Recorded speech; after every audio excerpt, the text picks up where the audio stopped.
esta mañana vamos a estudiar dos versículos del capítulo 2 de la primera carta universal de Pedro. Vamos a leer los versículos 24 y 25.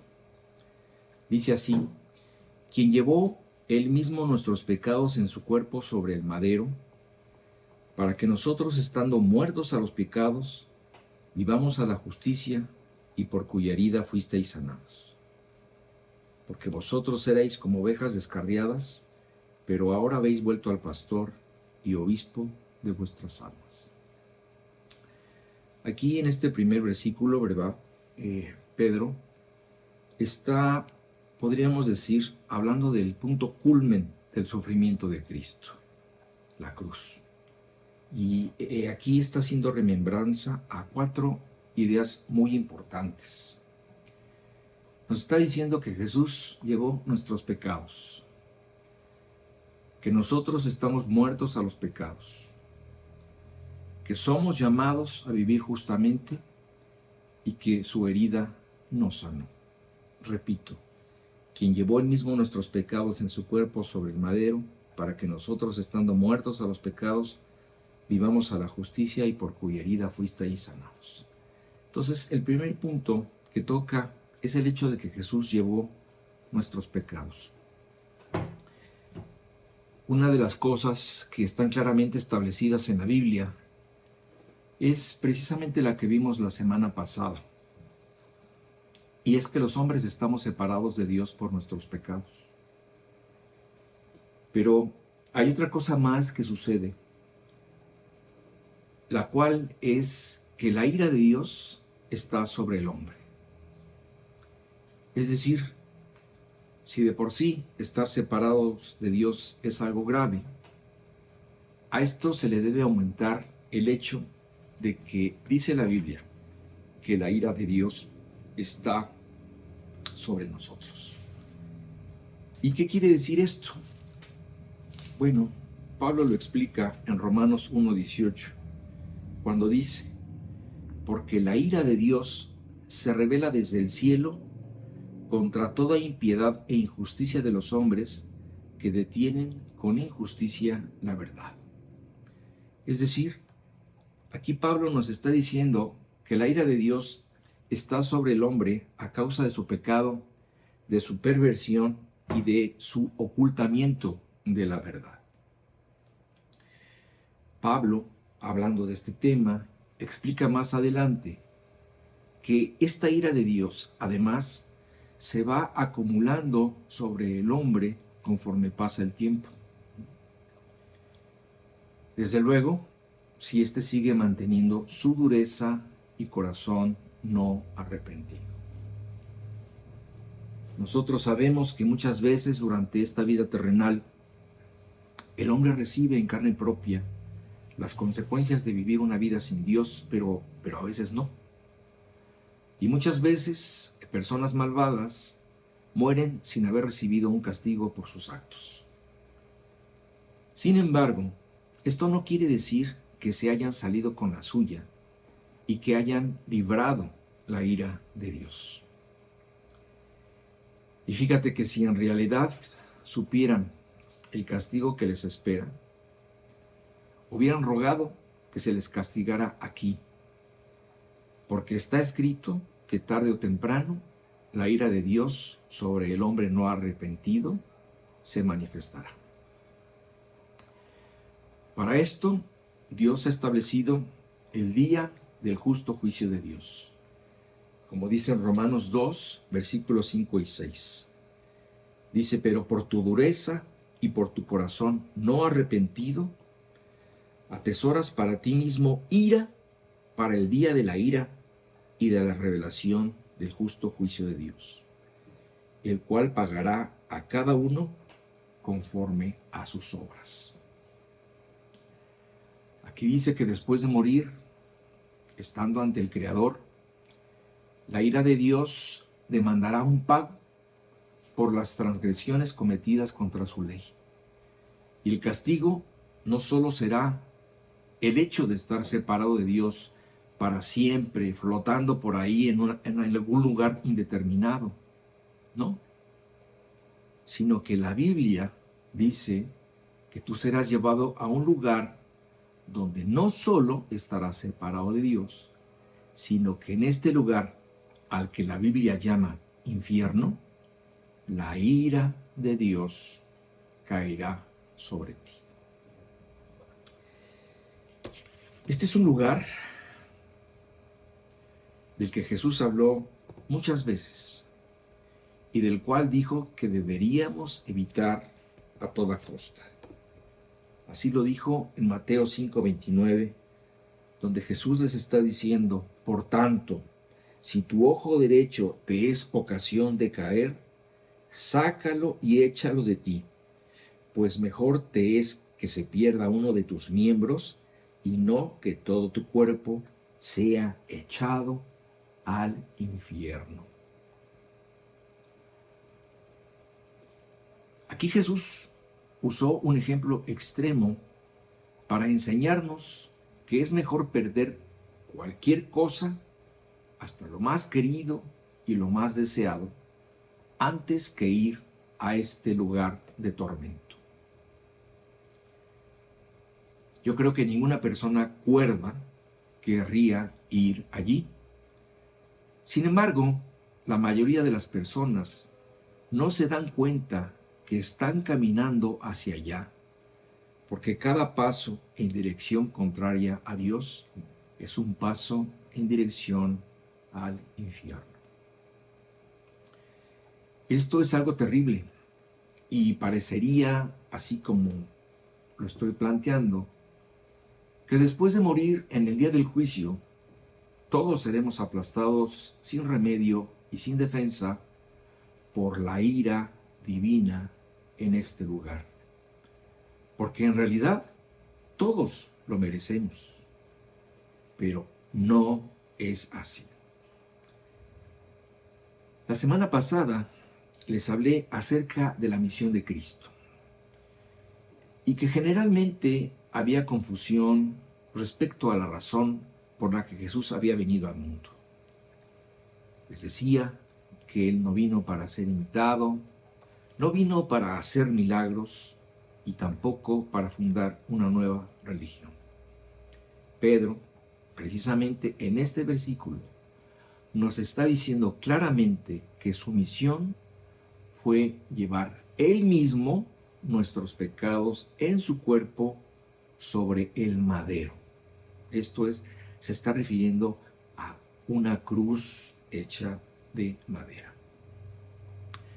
Y nos dice que en ella Jesús cargó la ira de Dios. Entonces, Jesús se ofreció como un sustituto de la humanidad. Se puso en el lugar de castigo en el que a todo pecador le correspondía estar, en la cruz. Y en ella, toda la ira de Dios cayó sobre él. Todas las cuentas pendientes del hombre se le cobraron a él, y todas ellas las pagó con su sangre. En este madero sufrió el infierno que de otro modo hubiéramos tenido que sufrir nosotros, porque la paga del pecado es separación, es muerte y es castigo. Es decir, Dios, movido por el amor y la compasión hacia la humanidad, vino a pagar lo que tú debías. Como dice en Juan 3:16, porque de tal manera amó Dios al mundo, que ha dado a su Hijo unigénito, para que todo aquel que en Él cree no se pierda, mas tenga vida eterna. Dios hizo todo esto por ti, lo hizo porque te ama, y lo único que te pide a cambio es que lo creas. Solo así podrás librarte de la ira de Dios. El siguiente punto del que nos está hablando Pedro en este versículo es que nosotros estamos muertos al pecado. Aquí Pedro le está hablando a creyentes, a los que han decidido morir al pecado y ya no vivir en él, porque ellos saben que en Cristo hemos renunciado al pecado.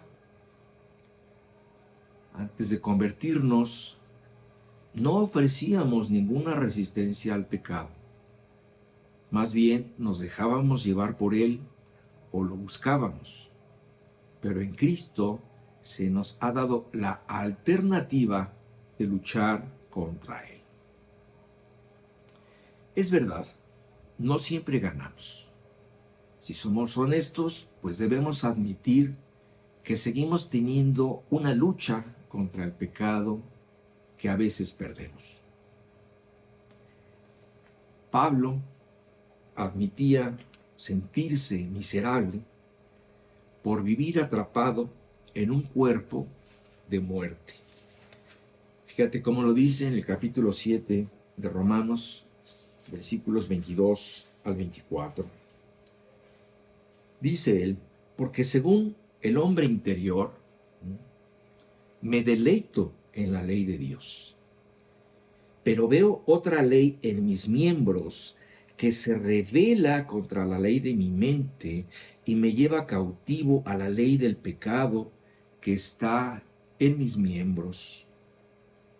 Miserable de mí, ¿quién me librará de este cuerpo de muerte?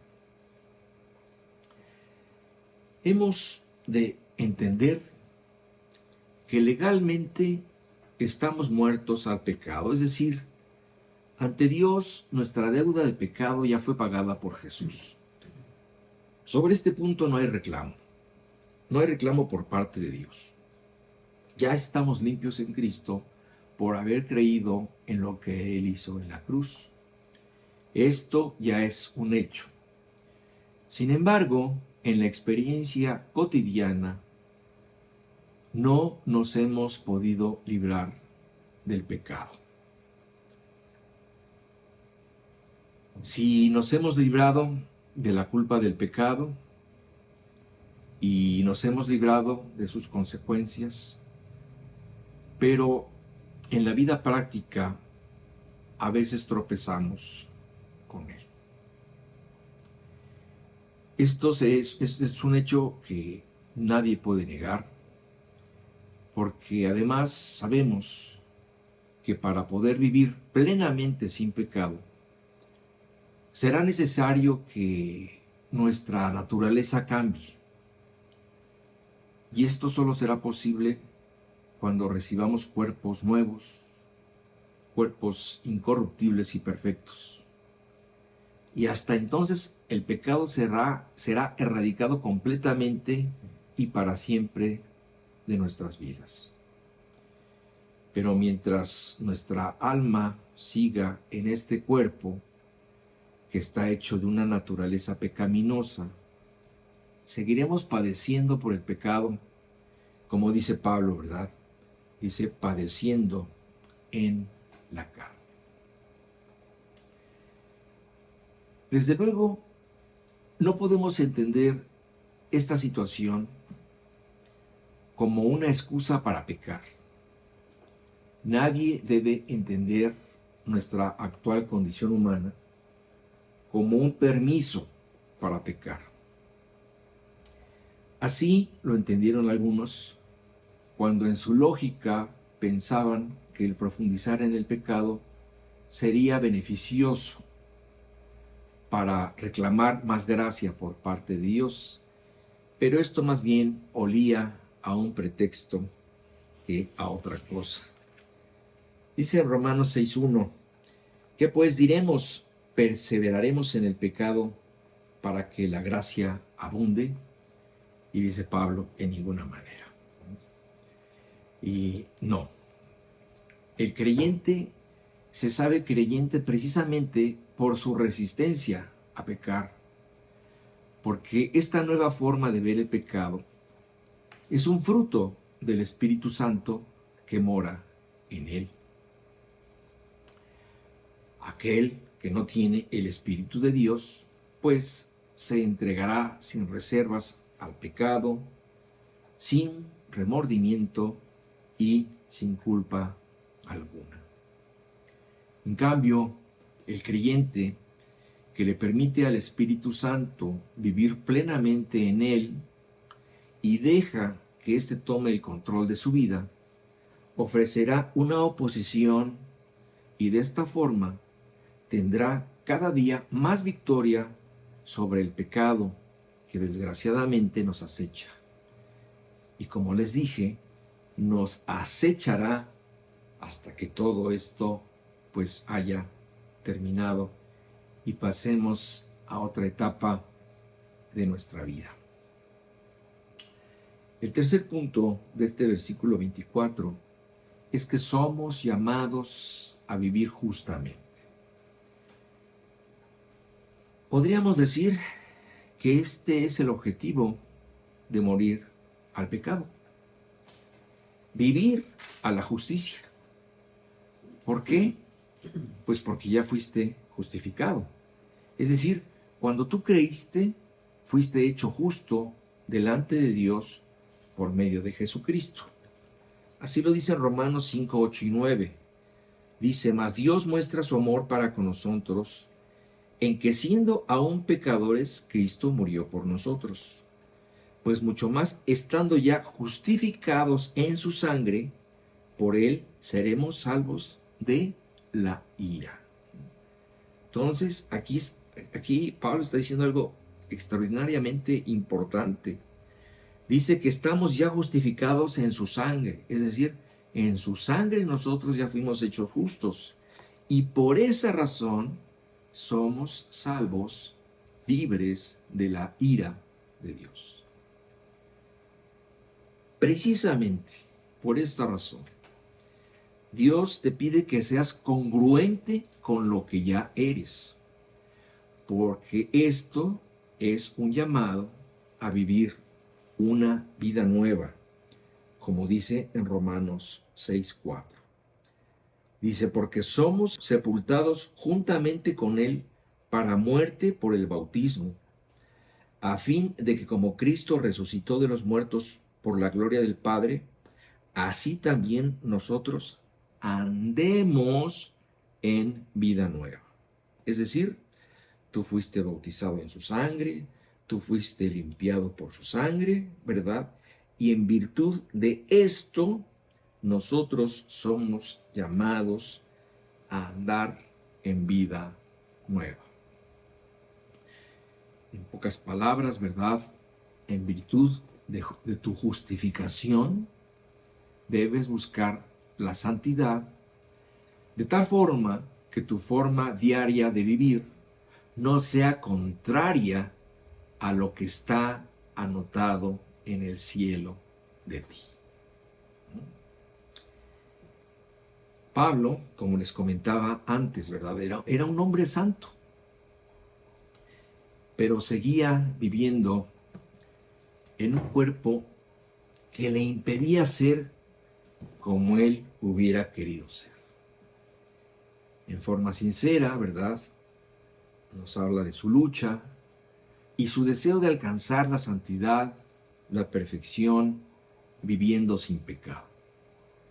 Sin embargo, él, al igual que nosotros, sufría la frustración de ver que estaba muy lejos de la santidad de Jesús. Y más sabiendo que esta era la meta para la cual había sido llamado por Cristo. Fíjate cómo lo dice en Filipenses 3:12. Dice, no quiero decir que ya haya logrado estas cosas, ni que ya haya alcanzado la perfección, pero sigo adelante a fin de hacer mía esa perfección para la cual Cristo Jesús primeramente me hizo suyo. Aquí está dejando muy claro que Jesús nos hace de Él precisamente para llevarnos a la santidad y a la perfección de Cristo. Finalmente, pues él confiaba en la promesa de Dios de que un día seremos efectivamente santos, completamente apartados de todo pecado, alcanzando la santidad perfecta de Cristo cuando estemos en el cielo. Mientras tanto, ¿verdad? Nosotros vivimos en esta lucha de ser cada día más parecidos a Jesús, en esta lucha contra el pecado y tratando de acercarnos un poquito más y conformarnos a su imagen. Mientras tanto, ¿verdad? Pablo nos recomienda cuidarnos y evitar todo aquello que pueda contaminar nuestro cuerpo y nuestro espíritu. Dice así en 2 Corintios 7:1. Así que, amados, puesto que tenemos tales promesas, limpiémonos de toda contaminación de carne y de espíritu, perfeccionando la santidad en el temor de Dios. Esto es muy claro, ¿verdad? Así como cada uno de nosotros pues sabe qué es lo que le puede dañar su estómago y sabe qué cosas no debe comer, así como hay personas que no pueden tener en sus manos dinero ajeno porque se lo gastan, así como tampoco un alcohólico puede tener contacto con nada que tenga alcohol. De la misma forma, llevando estos ejemplos al campo espiritual, cada uno sabe qué áreas de su vida debe cuidar más y a cuáles no debe ni siquiera acercarse. Cada uno es débil en algo y por esta razón cada uno debe andar en prudencia para no comprometer su santidad. Este llamado a la santidad pues se pregona por toda la Biblia y en el libro de los Hebreos también, cuando dice en el capítulo 12, versículo 14, dice: seguid la paz con todos y la santidad, sin la cual nadie verá al Señor. Aquí se presenta a la santidad como un requisito indispensable para ver a Jesús en nuestra vida. Yo creo que como creyentes, ¿verdad? Nadie quiere perderle la pista a Dios o perder su comunión con Él. Y es precisamente la falta de santidad la que hace que veamos a Dios muy lejos o de plano que no lo veamos. El último punto que toca aquí Pedro en este versículo es cuando dice: y por cuya herida fuisteis sanados. Es decir, su herida nos sanó. Y aquí Pedro nos está llevando, ¿verdad?, nuevamente al Antiguo Testamento. Concretamente a las palabras dichas por el profeta Isaías cuando habló acerca del Mesías por venir. Y dice así en Isaías 53:5. Mas él, ¿verdad?, hablando del Mesías, del Jesús, del Cristo por venir, dice: mas él herido fue por nuestras rebeliones, molido por nuestros pecados, el castigo de nuestra paz fue sobre él, y por su llaga fuimos nosotros curados. Aquí Isaías nos dice lo que le reveló Dios que sucedería en la cruz 700 años antes de la encarnación de Cristo. Y Pedro nos recuerda esta profecía, hablando Isaías como algo que sucedería 700 años después, y Pedro nos habla de ello como algo que acababa de suceder, y tal cual, ¿verdad? Jesús fue herido por nuestras rebeliones. Su castigo comenzó con una inusual flagelación cuando compareció ante Pilato, la cual ordenó, pensando que con esto podría disuadir a sus acusadores de matarlo, pero no lo logró, y entonces vino la tortura de la cruz, cuando esa multitud, ¿verdad?, vociferó contra Jesús y diciéndole a Pilato: crucifícale, crucifícale. Entonces, aquel que nunca pecó fue molido por nuestros pecados para que nosotros pudiéramos hacer la paz con Dios. Jesús tuvo que sufrir el castigo que nuestros pecados infringieron sobre su cuerpo, pagando algo que él no debía, porque él era inocente, sino más bien pagando una deuda ajena, la tuya y la mía. Por último, termina Pedro diciendo: y por cuya herida fuisteis sanados. ¿A qué se refiere Pedro con esta frase? Bueno, con ella está diciendo mucho, porque en principio, ¿verdad?, el hecho de tener la necesidad de ser sanados implica que estamos enfermos del cuerpo y del alma, como lo consigna Isaías en el capítulo 1, versículos 5 y 6, donde dice: ¿por qué querréis ser castigados aún? ¿Todavía os rebelaréis? Toda cabeza está enferma y todo corazón doliente. Desde la planta del pie hasta la cabeza, no hay en él cosa sana, sino herida, hinchazón y podrida llaga.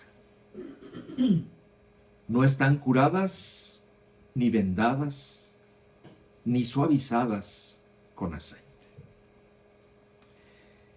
Y es que desde el principio de la revelación escrita por Dios, se consigna algo malo en el hombre, ¿verdad?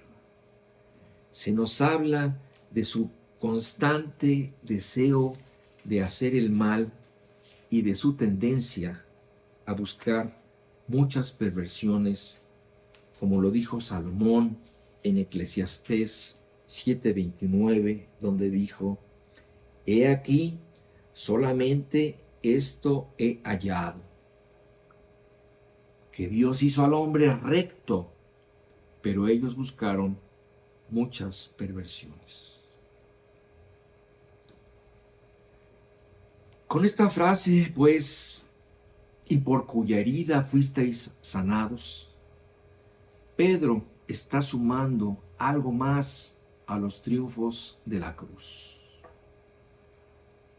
Antes se nos dijo que en ella se logró hacer que el hombre separado de Dios se pudiera reconciliar con él. Antes se nos dijo que en la cruz se logró que todo aquel que estuviera muerto por sus pecados pudiera recobrar su vida en Jesús.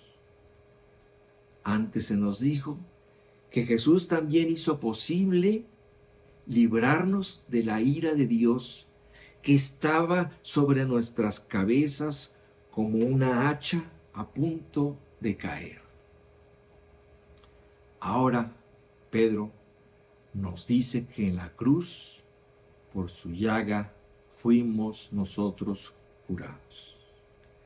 Y con esta frase nos recuerda la promesa de una futura salud eterna, porque ciertamente su herida sanó nuestro espíritu, pero también el cuerpo. En el cielo no habrá más enfermedad. Allá estaremos en paz y sin dolor, como nos lo dice Juan en Apocalipsis 21:4. Dice: enjugará a Dios toda lágrima de los ojos de ellos, y ya no habrá muerte, ni habrá más llanto, ni clamor, ni dolor, porque las primeras cosas pasaron. Aquí Juan está hablando al referirse a aquellas primeras cosas que pasaron, a lo que fue nuestra experiencia en la tierra, a lo que fue nuestra experiencia en este mundo caído, en donde nosotros padecimos en esta naturaleza pecaminosa, que no solamente nos llevó a pecar, sino a padecer las consecuencias del pecado a través de la muerte, a través de que nuestros cuerpos se fueran deteriorando y enfermando con el tiempo hasta perder la vida. Todas estas cosas eran primeras, pero estando en el cielo se verán como cosas que pasaron, como aguas que pasaron y como cosas que ya no pueden prevalecer en este lugar santo y perfecto que la Biblia llama cielo. Gloria a Dios por esto, ¿verdad? Bueno, dice en el versículo 25, porque vosotros erais como ovejas descarriadas, pero ahora habéis vuelto al pastor y obispo de vuestras almas. Nuevamente, ¿verdad? Pedro nos está llevando a este grandioso capítulo 53 del capítulo de Isaías, donde en el versículo 6 dice precisamente lo que Pedro nos dijo: todos nosotros nos descarriamos como ovejas, cada cual se apartó por su camino, mas Jehová cargó en él, ¿verdad?, en el Cristo, el pecado de todos nosotros. Y es que, mira, la comparación de los hombres con ovejas es un ejemplo recurrente en la enseñanza de Jesús. Hay personas que se identifican con el león porque se creen fuertes e independientes. Otros se creen águilas porque andan libremente por donde ellos quieren. Otros a lo mejor se identifican con los delfines, ¿verdad?, porque se creen muy inteligentes y sagaces. Y así podríamos seguir. Pero Dios nos ve como ovejas, animales indefensos, miopes y enfermizos, cuya subsistencia depende del cuidado de un pastor. Esta forma en la que Dios nos ve debe enseñarnos mucho respecto de nosotros mismos. Porque aunque tú te quieras ver como te ves, para Dios no solo eres una oveja, sino como nos acaba de decir Pedro recordando las palabras de Isaías, además de ser ovejas, somos ovejas descarriadas. Una oveja puede pasar muy bien la vida si se deja consentir por el pastor, porque éste le procurará cuidado, alimento y amor. Pero desgraciadamente, cuando el hombre rompe su vínculo con Dios, no solo escapa del redil, sino que fuera de éste se expone a toda clase de peligros. Como les decía, la oveja no tiene garras, ni dientes, no tiene una buena vista, ni tampoco buen olfato. Su única defensa cuando advierte el peligro es salir huyendo. Y ninguna otra cosa puede describir mejor al hombre, ¿verdad? Que se pone a huir de todo, ¿verdad? Viviendo como alguien que no sabe a dónde ir, temeroso de su vida y de su destino. Y entonces, en su huida y sin pastor, pues ha caído irremediablemente en diferentes hoyos, de los que le ha costado mucho trabajo salir. Algunas ovejas no lo han logrado y viven ahogados, pues no sé, quizás en el hoyo de las drogas, del sexo, de la delincuencia, de la mentira, del orgullo, de la soberbia, o su vida de pecado ha minado poco a poco sus ganas de vivir, ha minado su salud o su vida misma. Pero en medio de todo este caos, el pastor no las ha olvidado. Desde su partida, él ha comenzado la búsqueda de sus ovejas perdidas y ha hecho muchas cosas para encontrarlas. Sin que ellas lo sepan, el pastor les ha preservado la vida.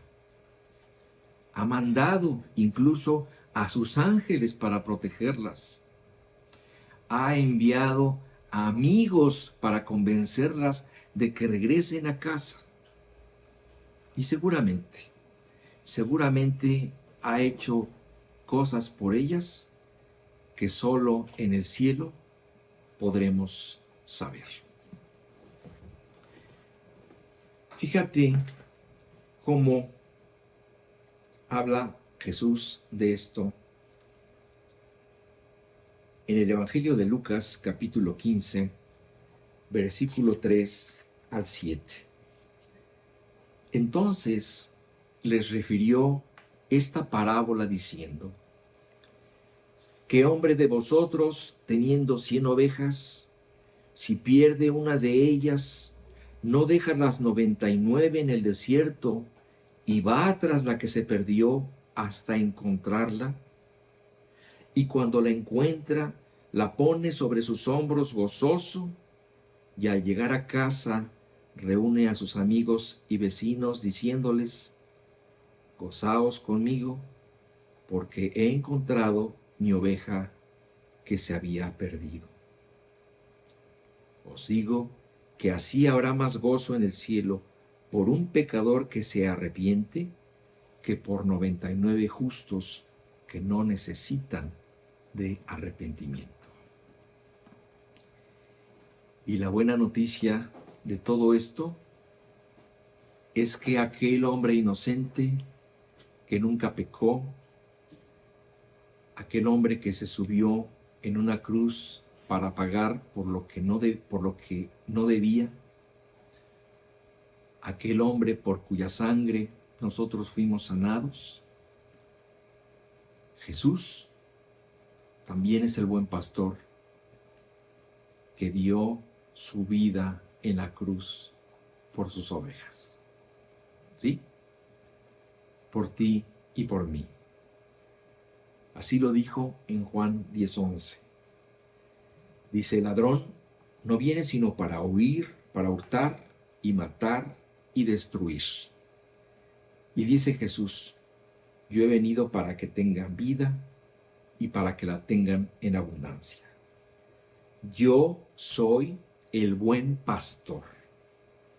El buen pastor su vida da por las ovejas. Pedro habla a los creyentes del Asia Menor y nos iguala con ellos al darles el diagnóstico que sería común a todos los creyentes del mundo. Les dice, ustedes eran como ovejas descarriadas, pero ahora habéis vuelto al pastor. Toda la enseñanza que hemos visto hoy en estos dos breves versículos, pero tremendos en enseñanza, es un llamado para que todo aquel que no se ha reconciliado todavía con Dios se dé cuenta que fuera de Jesús solo hay desamparo y un auténtico estado de indefensión. Pero para todos aquellos que hemos creído en Cristo, estas verdades nos deben dar pie para alabar a Dios por todo lo que nos ha dado. Para poder saber que ciertamente fuimos ovejas descarriadas en un tiempo, pero que finalmente también volvimos al buen pastor y ahora estamos en el redil. Ahora pertenecemos a su rebaño y ahora estamos bajo el cuidado y bajo el consuelo de Jesús, el buen pastor. No nos queda otra cosa más que entendiendo estas grandes verdades reveladas, alabemos a Dios por todo lo que nos ha dado. Entonces, hermanos, pues demos gracias a Dios por todo lo que Jesús ganó en la cruz para nosotros.